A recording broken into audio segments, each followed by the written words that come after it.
ఇవాళ మీ అందరికీ తెలుసు 27వ తారీఖు అంటే దేవేందర్ నాయక్ గారు ఫస్టే చెప్పిండ్రు, మాకు అలవాటైన ముచ్చట్నే 27 ఏప్రిల్ అనగానే అందరు బయలుదేరుతూనే ఉంటారు, కండువాలు సరి చేసుకుంటా మీటింగ్కి పోవాలని బయలుదేరుతూనే ఉంటారు.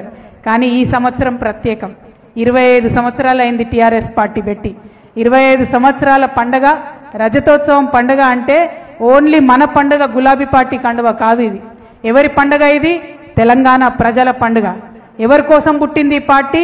తెలంగాణ ప్రజల ఆత్మగౌరవాన్ని చాటడానికి పుట్టినటువంటి పార్టీ. నిజంగా ఒక్కసారి ఆలోచించాలి.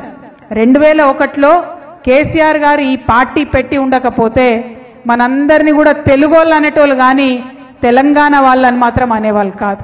తెలంగాణ వాళ్ళు అనేటటువంటి ప్రత్యేక గుర్తింపుని తీసుకొచ్చి తెలంగాణ రాష్ట్రాన్ని అష్ట కష్టాలు పడి సాధించి భారతదేశం యొక్క చిత్రపటాన్ని మొత్తం మార్చినటువంటి గొప్ప నాయకుడు కేసీఆర్ గారు. మరి వారు పెట్టినటువంటి పార్టీ ఇవాళ 25 ఏళ్ళు అవుతుందంటే అది కేవలం బీఆర్ఎస్ పార్టీ చరిత్ర కాదు, తెలంగాణ ప్రజల చరిత్ర, తెలంగాణ ప్రజల పోరాట చరిత్ర. ఎందుకంటే అవమానపడ్డం. ఒక్కసారి యాద్ చేసుకోండి, అంతకుముందు ఆంధ్ర పాలనలో ఉన్నప్పుడు తెలంగాణ యాసలో మాట్లాడినామా మనం? తెలంగాణ యాసలో మాట్లాడాలంటే ఇప్పటికి కూడా చెప్తారు నాకు, ఐటీ ఆఫీసులలో పనిచేసేటోళ్ళు, హైదరాబాద్లో ఉండేటోళ్ళు, మా ఆడబిడ్డలు బయట షాపుకు పోయినా, దుకాణానికి పోయినా, హోటల్కి పోయినా ఏమండి అని మాట్లాడాలి, మర్యాదగా మాట్లాడాలి. అంతేగాని తెలంగాణ వాళ్ళు మాట్లాడుకున్నట్టు మన యాస మాట్లాడే పరిస్థితి లేకుండే. 2001లో కేసీఆర్ గారు మైకు వట్టి తెలంగాణ యాసలో మాట్లాడితే అప్పుడు వచ్చింది ధైర్యం అందరికీ. అప్పుడు గుండె నిండా ధైర్యం పెంచుకొని మన భాష, మన యాస, మన పండుగ, మన పాట అని చెప్పి పిడికిలెత్తి ఉద్యమించినాం. మీరు గమనించాలి, 2001 నుంచి ఇప్పటి వరకు ఎన్నో అవమానాలు, ఎన్నో అవాంతరాలు, ఎన్నో కష్టాలు. ఇదే కాంగ్రెస్ పార్టీ 2004లో మనతో జట్టు కట్టింది.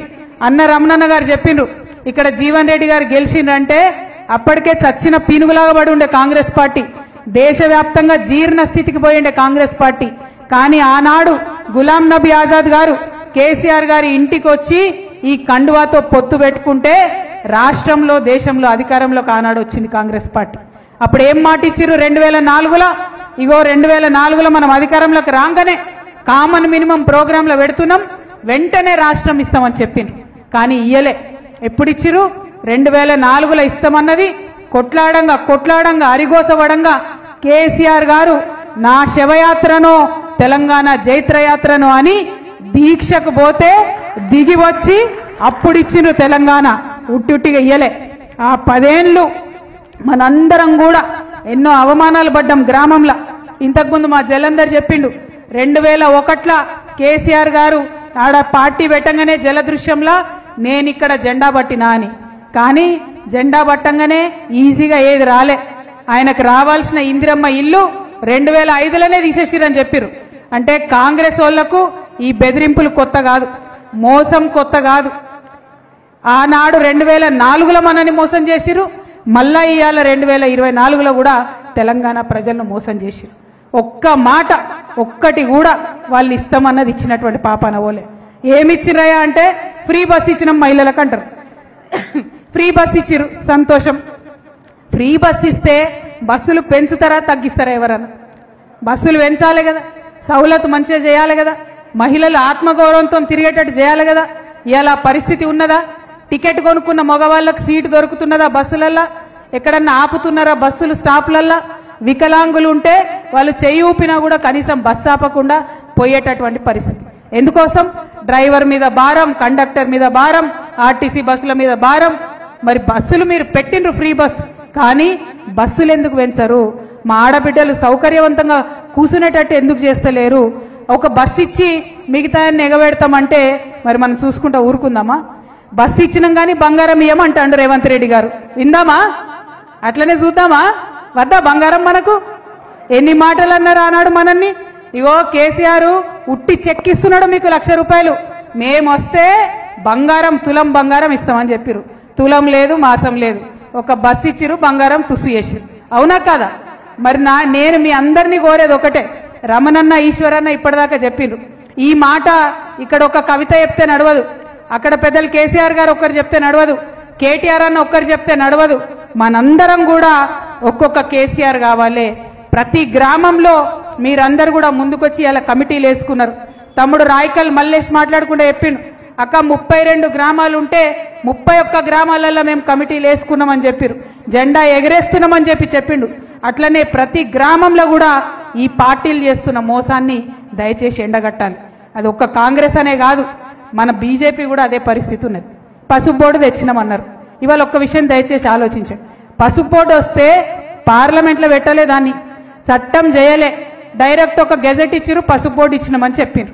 దాంతో ఇప్పుడు ఏమైతుంది, ఒక్కటంటే ₹1 కూడా పసుపు బోర్డుకి రాలేదు. మొన్న పసుపు ధర పడ్డది. అంతకుముందు బండి సంజయ్ గారు ఏం చెప్పారు, ఈ పసుపు బోర్డు ఇనాగ్రేషన్ చేసేటప్పుడు ధర ఎప్పుడన్నా పడిపోతే కేంద్రం నుంచి డబ్బులు ఇస్తాం, ధర పడకుండా చూస్తామన్నారు. జరిగిందా? చూసినాం కదా, మన ముంగట్నే ఈ సీజన్లో జరిగింది. కానీ ఎన్నడూ కూడా అంటే ప్రతి ఒక్కటి అబద్ధమే.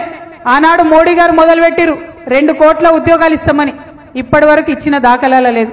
15 లక్షలు ప్రతి ఒక్కరికి వేస్తామన్నారు, ఇప్పటి వరకు ఇచ్చిన దాఖలాలు లేవు. ఏమైంది ఎంపీ గారు, మరి పసుపు బోర్డుకు చట్టబద్ధత లేదు, ఇస్తామన్న ఉద్యోగాలు దిక్కులేవు, వస్తాయన్న 15 లక్షలు ఎవరికి రాలేదు అని అడిగితే ఏమంటాడు అరవింద్ గారు, ప్రెస్ మీట్ పెట్టాలా, పిచ్చి మాటలు మాట్లాడాలి. అంతకు మించి ఎప్పుడు కూడా ఒక పనికొచ్చే మాట కానీ ఎప్పుడు కూడా ప్రజల కోసం మాట్లాడినటువంటి దాఖలా పోలే. ఒక్కసారి దయచేసి మా కార్యకర్తలు ఆలోచించాలి. ఆలోచించడం కాదు, ఈ విషయం గ్రామాన దయచేసి చర్చ పెట్టాలి. మన తెలంగాణలో ఇవాళ 8 మంది బీజేపీ ఎంపీలు ఉన్నారు, 8 మంది కాంగ్రెస్ ఎంపీలు ఉన్నారు. మొన్న బడ్జెట్ పెట్టిన కేంద్ర ప్రభుత్వంలో ₹8 కూడా ఇవ్వలే తెలంగాణకు. 8 అంటే ₹8 కూడా ఇవ్వలే. 8 + 8 పెద్ద గుండు సున్నా ఇచ్చారు, అంతకు మించి ఏమి ఇవ్వలే. ఒక్క అరవింద్ మాట్లాడాడు, ఒక్క బండి సంజయ్ గారు మాట్లాడాడు, ఒక్క కాంగ్రెస్ ఎంపీ కూడా మాట్లాడాడు. మరి ఇవాళ తెలంగాణ ప్రజలు ఒక్కసారి దయచేసి ముఖ్యంగా జగిత్యాల బిడ్డలు ఆలోచన చేయాలి. ఎందుకోసం వేసినట్టు వాళ్ళ ఓట్లు? మన సమస్య అక్కడ మాట్లాడరు, మన సమస్య గురించి పట్టించుకోరు. ఎవరి కోసం వేస్తున్నట్టు ఓట్లు? మనం నిజంగా ఈ గులాబీ కండువ కప్పుకున్న వాళ్ళం తెలంగాణను రక్షించుకోవాలి, తెలంగాణను కాపాడుకోవాలి. తెలంగాణ ప్రజలు బాగుంటేనే మనం బాగుంటాం. తెచ్చుకున్నదే ప్రజల కోసం.